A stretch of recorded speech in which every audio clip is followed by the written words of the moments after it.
तिकी येथे श्री खंडेराव महाराज मंदिराचा भूमिपूजन सोहळा संपन्न। याबाबत वृत्त असे की धुळे तालुक्यातील तिकी येथील श्री खंडेराव महाराज मंदिराचा भूमिपूजन सोहळा कार्यक्रम आज दिनांक 6 ऑक्टोबर 2024 रोजी सकाळी 10 वाजता पार पडला। तर कार्यक्रमाप्रसंगी या ठिकाणी पालकमंत्री तथा ग्रामविकास व पर्यटन मंत्री गिरीजी महाजन यांनी पाठपुरावा करून या ठिकाणी 5 कोटी रुपये निधी उपलब्ध करून दिल्याने या ठिकाणी गावाच्या वतीने ट्रस्टच्या वतीने आभार व्यक्त करण्यात आला। तर महाराष्ट्रात पहिल्यांदाच या ठिकाणी या तिकी गावाला ब वर्ग प्राप्त झाला असून त्याचबरोबर या ठिकाणी 2 प्रकारच्या निधी विविध योजनेतून या ठिकाणी उपलब्ध झाल्याने 5 कोटी रुपये असा भरघोस निधी या मंदिरासाठी उपलब्ध करून दिल्याने पालकमंत्री गिरीजी महाजन व सर्व भाजपचे नेत्यांनी या ठिकाणी पाठपुरावा केला, त्यासाठी आभार व्यक्त करण्यात आले। तर प्रामुख्याने या ठिकाणी श्री खंडेराव मंदिर चॅरिटेबल ट्रस्ट साठी अध्यक्ष राजेंद्र शिवाजी पाटील, विश्वस्त आबास व आनंदा नामदेव पाटील व सर्व ट्रस्टी, विश्वस्त, ग्रामपंचायत सरपंच, उपसरपंच, ग्रामपंचायत सदस्य, गावातील ज्येष्ठ नागरिक, ग्रामस्थ यांचे या ठिकाणी सहकार्य लाभले।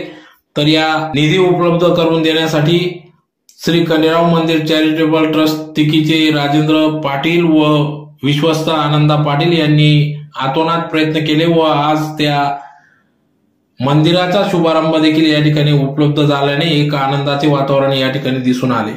गेल्या अनेक वर्षापासून सदर श्री खंडेराव महाराज मंदिर तिकी या गावाला या मंदिराला ब वर्ग दर्जा मिळावा यासाठी अध्यक्ष राजेंद्र पाटील व विश्वस्त आनंदा पाटील व त्यांचे सहकारी यांनी पाठपुरावा केला व त्याला यश देखील मिळाले।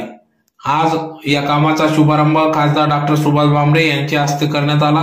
तर या प्रसंगी या ठिकाणी जिल्हा परिषद अध्यक्ष धरतीताई देवरे, जिल्हा परिषद सदस्य व धुळे जिल्हा सरचिटणीस बाळासाहेब बदाने, जिल्हाध्यक्ष बबनराव चौधरी, माजी कृषी सभापती अरविंद जाधव, माजी महापौर प्रतिभाताई चौधरी, जयश्रीताई ऐरराव, पंचायत समिती सभापती वंदनाताई मोरे, जिल्हाध्यक्ष गजेंद्र आंबडकर, माजी जिल्हाध्यक्ष अनुप भैया अग्रवाल, जिल्हा परिषद सदस्य राम बदाने, प्रदेश उपाध्यक्ष भाऊसाहेब देसले, तालुका अध्यक्ष देवेंद्र बबलू शेठ पाटील, उद्योजक प्रकाश पाटील, जिल्हा परिषद सदस्य आशुतोष पाटील, प्रदेश सरचिटणीस बापू खलाने, जिल्हा परिषद सदस्य प्रभाकर आबा पाटील, अनिलजी कांक्रिया, नगरसेवक राजेशजी पवार, तालुका अध्यक्ष प्रवीण पवार, पंचायत समिती सदस्य Jibhau Senge, doctor Pankaj Birari, doctor Salil Patil, doctor Prashant Salunke, doctor Suryavanshi, जिल्हाध्यक्ष धुळे ग्रामीणच्या सौ उषाताई गोकुळ पाटील, बांधकाम विभागाचे जालटे साहेब, आर पाटील, गोकुळ पाटील, राहुल पाटील, भूपेश पाटील, मनोज सातबाई, इंजिनियर प्रवीण पाटील,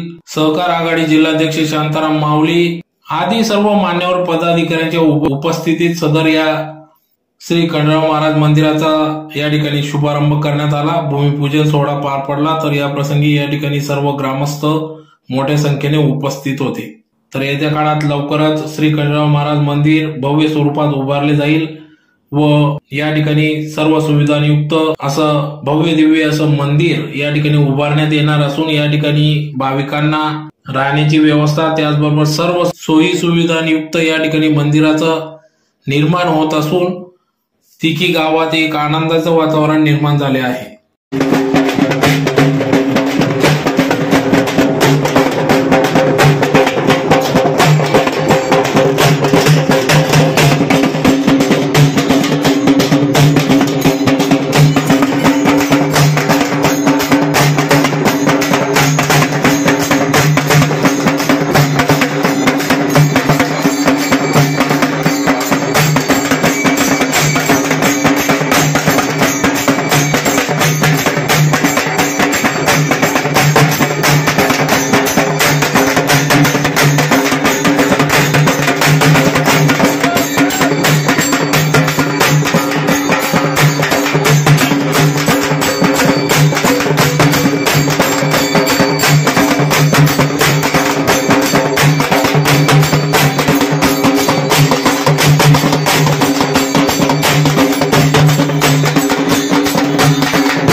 का त्या मुसलमान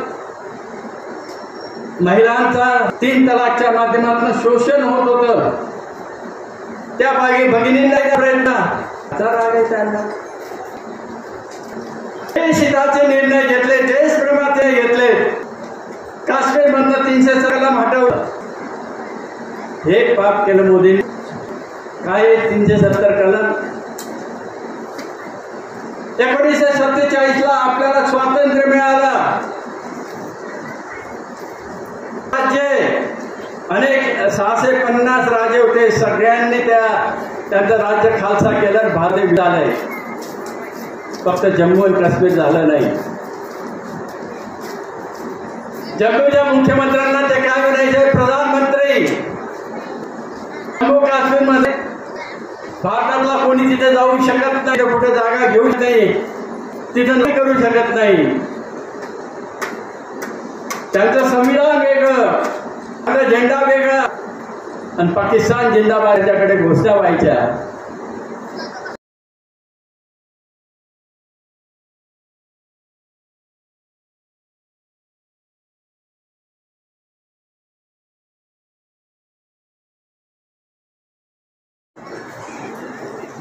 मंदिराच्या भूमिपूजनाप्रसंगी व्यासपीठावर ज्यांची प्रमुख उपस्थिती आहे ते आदरणीय, त्याला प्रचंड पाठपुरावा करावा लागतो. तुमचा खासदार म्हणून 10 वर्षात अनेक मोठमोठी कामं केली. शक्यता आहे खासदार निधी एखाद्याला नाही मिळाला असेल, त्याचा राग असेल, परंतु कुठल्याही खासदाराने एका तालुक्यात तेवढ्या मोठ्या प्रमाणात मोठमोठी कामं केलीत असं झालेलं नाही. आणि धुळे तालुक्याने नेहमीच आशीर्वाद दिलेला आहे. 2014 ला तुम्ही 80,000चं लीड दिलं होतं, 19 ला 98,000चं लीड दिलं होतं, यावेळेस आपलं लीड दिलं 65,000चं, 2,000 कमी पडला. पण या धुळे तालुक्याने आशीर्वाद दिला, हा आनंद आयुष्यभर राहील. 2 सगळ्यात मोठी कामं जर कधी या मतदारसंघात मी केली असेल तर सुलवाडे जामफळ कानोली लिफ्ट इरिगेशन योजना, सोनगेरला धरण बनतंय जामफळ, 90% काम झालंय, फक्त 10% राहिलेले आहे. 2,500 कोटी रुपये लागणार होते, 2,500.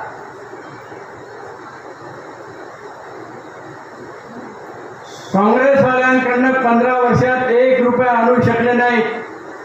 जे खंडराव मंदिर आहे तिथे गावातील, ते खूप पुरातन आहे. आता मॅडमांना मी जे सांगितलं होतं की 400-500 वर्षापूर्वीचं एक अंदाजे दे, 1000 वर्षापूर्वीचं आहे का 1500 काही सांगता येणार नाही, किती वर्षापूर्वीचं आहे. मंदिराची अशी दुरावस्था होती, मंदिराला पायऱ्या वगैरे काहीच नव्हत्या. हे सर्व बघून आणि खंडराव महाराजांनी एक कामाला लावलं, एक कामाची ऊर्जा दिली. त्याप्रमाणे खंडराव महाराजांच्या आदेशाने ते मी पुढे आमचे ट्रस्टचे सहकारी आणि गावकरी यांच्या आशीर्वादाने आणि सहकार्याने खंडराव महाराजांच्या आशीर्वादाने जसा जसा रस्ता मला मिळत गेला त्याप्रमाणे काम मी करत गेलो. आणि गावाने विश्वास ठेवला, आमचे जे ट्रस्टी आहेत त्यांनी विश्वास ठेवला आणि सर्वांनी त्या कामाला पाठबळ दिले आहे. हे माझ्या एकट्याचं योगदान नसून हे माझ्या पूर्ण गावकऱ्यांचे आणि माझ्या ट्रस्टींचे योगदान आहे. आणि खंडराव महाराजांनी हे आमच्याकडनं त्यांचं काम करून घेतलं. आम्ही तर फक्त एक निमित्त पात्र आहोत. तसेच आता जस्ट गिरीश भाऊ महाजन यांचा एक मेसेज आलेला आहे, ते उपस्थित राहू शकले नाही. मौजे तिकी येथील आराध्य दैवत खंडोबा महाराज देवस्थान विकास कामाचा उद्घाटन समारंभ. महाराष्ट्रातील तीर्थक्षेत्राच्या ठिकाणी भक्तांचा मेळा वर्षभर भरलेला असतो. हजारो लाखो पावले विविध देवस्थानाकडे भक्तिभावाने वळतात. लोक भगवंताच्या चरणी लीन होतात. या तीर्थक्षेत्राच्या ठिकाणी विविध सुविधा पुरवण्यावर भर दिला गेला. पुण्यश्लोक अहिल्यादेवी होळकर यांनी शेकडो मंदिरे बांधली, तीर्थक्षेत्राचा विकास केला. तीच प्रेरणा घेत ग्राम विकास विभागाने पुण्यश्लोक अहिल्यादेवी होळकर ग्रामीण तीर्थक्षेत्र यात्रा विकास योजना हाती घेतली. ग्राम विकास विभागाने काशी विश्वनाथ कॉरिडॉर, महाकाल कॉरिडॉर, अयोध्येतील राम मंदिराच्या धर्तीवर महाराष्ट्रातील तीर्थक्षेत्राच्या विकासाचा ध्यास घेतला. राज्यातील ब वर्ग तीर्थक्षेत्रांच्या ठिकाणी पायाभूत सुविधा उभारण्याकरता अधिक 2 कोटी रुपये दिले जायचे. ही रक्कम 5 कोटी करण्यात आली. ही तरतूद वाढवल्यानंतर सर्वात पहिले खंडेराव महाराज देवस्थान मौजे तिकीट जिल्हा धुळे या देवस्थानाला ब वर्ग दर्जा समाविष्ट करण्यात आले. महाराष्ट्रात पहिला ब दर्जा वर्ग आपल्याला मिळालेला आहे. 5 कोटी रुपयाची तरतूद ग्रामविकास विभागामार्फत करण्यात आली. सदर कार्यक्रमाचे आज उद्घाटन आहे. या कार्यक्रमाकरिता सदर ट्रस्ट मार्फत राजेंद्र पाटील, बाळासाहेब बदाने, आनंदा पाटील वेळोवेळी पाठपुरावा केला. परंतु या कार्यक्रमास पूर्वनियोजित कार्यक्रमामुळे उपस्थित राहणे शक्य झाले नाही. त्याबद्दल आयोजकांची दिलगिरी व्यक्त करतो. या सुंदर नियोजनासाठी संस्थेला शुभेच्छा देतो व उत्कृष्ट पद्धतीने सदर विकास कामे होतील अशी अपेक्षा करतो. व तसेच ज्यावेळेस मंदिराचं काम पूर्ण होईल और मंदिराचा लोकार्पण सोहळा राहील त्यावेळेस मी अवश्य उपस्थित राहील. कितीही काम असलं अर्जंट तरी मी 5 मिनिटं 10 मिनिटं असे का 15 मिनिटं असं उपस्थित राहील. धन्यवाद. जय महाराष्ट्र. असं गिरीश भाऊ महाजन पालकमंत्री आपले यांचा मेसेज मोबाईलवर आलेला आहे, तो आपल्यासमोर मी वाचून दाखवलेला आहे. साहेब, दुसरी गोष्ट एक विशेष आहे की अगोदर एक ग्रामीण तीर्थक्षेत्र विकास योजना होती आणि 28 डिसेंबरला एक GR आला. पुण्यश्लोक अहिल्यादेवी होळकर म्हणून एक GR आला. तो GR मी 29 डिसेंबरला घेतला. 29 डिसेंबरला घेतल्यानंतर मी सर्व कागदपत्रांची जुळवाजुळव केली. 28 फेब्रुवारीला सर्व डॉक्युमेंट मी सबमिट केलं. 6 मार्चला व्हिडिओ कॉन्फरन्स मिटिंग झाली मंत्रालयातून ग्रामविकास विभाग तर PWD अशी ती मिटिंग झाली आणि 13 फेब्रुवारीला 2 कोटी रुपये मंजूर झाले ग्रामीण तीर्थक्षेत्र विकास योजनाचे. आणि जो प्रस्ताव जस्ट 3 कोटीचा सादर केला होता तो अवघ्या 8 ते 10 दिवसात म्हणजे 15 मार्चला आचारसंहिता 3 वाजता लागली तर 1 वाजता प्रशासकीय मान्यता झाली त्याची. असे एकूण 5 कोटी म्हणजे महाराष्ट्रात वेगवेगळ्या 2 योजनांची महाराष्ट्रात पहिल्यांदाच 2 योजनांची एकाच वेळी प्रशासकीय मान्यता होणारे आपले तिकी गाव आहे. म्हणजे खंडेराव महाराजांना आपलं काम करून घ्यायचं होतं ते कशा पद्धतीनं असे ना पण खंडेराव महाराजांनी आपल्याकडनं ते करून घेतले. तसेच आपण सर्व उपस्थित राहिला, सर्वांनी वेळ दिला त्याबद्दल मी आभार मानतो.